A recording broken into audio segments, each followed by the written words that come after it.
I got completely butt naked as a trans guy at a men's sauna. Welcome to my new series, Things That I've Done as a Trans Guy That I Never Believed Would Be Possible. Episode 1, the men's spa. At this point, I think I've been to the Korean spa maybe over 10 times. I was terrified to go. The first time I went to We Spa and I went with a group of other trans guys, and that made me feel safe enough to go. And seeing all 10 of us walking around with our made me feel so safe, so welcome, so affirmed, and just like having a big group, I was like, okay, if anything bad happens, I'm safe in numbers. Luckily, literally nothing happened. Nobody cared. Nobody said anything. I'm sure a couple people were like, okay, work. This is something I did not expect to see today at the men's sauna, but nobody came up to us. Nobody was rude. If anything, we made some friends. And so that made me feel comfortable. And so I tried out a new spa called Century Day Spa. I decided to go just with two of my friends that were cis guys. I had a lovely time. Nothing happened other than enjoying the amenities of the space.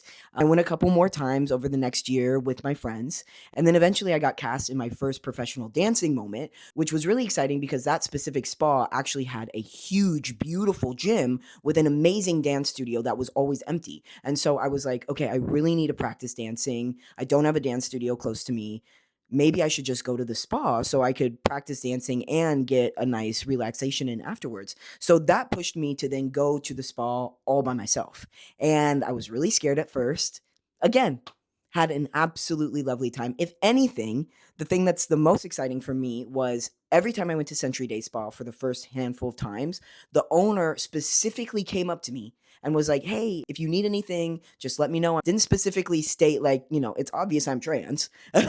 He didn't bring that up or anything. He just came over to me and was like, "Hey, so good to have you here. If you need anything, just let me know." And it was obvious he was the owner because he was the only one clothed in the spa. But that made me feel so welcome, and every time I've gone in, he's come up to me and said hi. He's even mentioned a couple of times how great of a dancer I am because he stopped by the dance studio when he sees me dancing.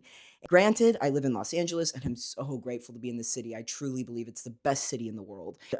Not that I've been anywhere else, but I'm so glad that I took the plunge and went to the spa, even though it was so, so scary. I definitely will be going again, and I 100% acknowledge that there's a lot of privilege of living in Los Angeles. But hopefully that brings you some hope that there are places in the world that you can be yourself, that you can feel safe, that you can do just the same things that everybody else is doing and just be a regular old dude.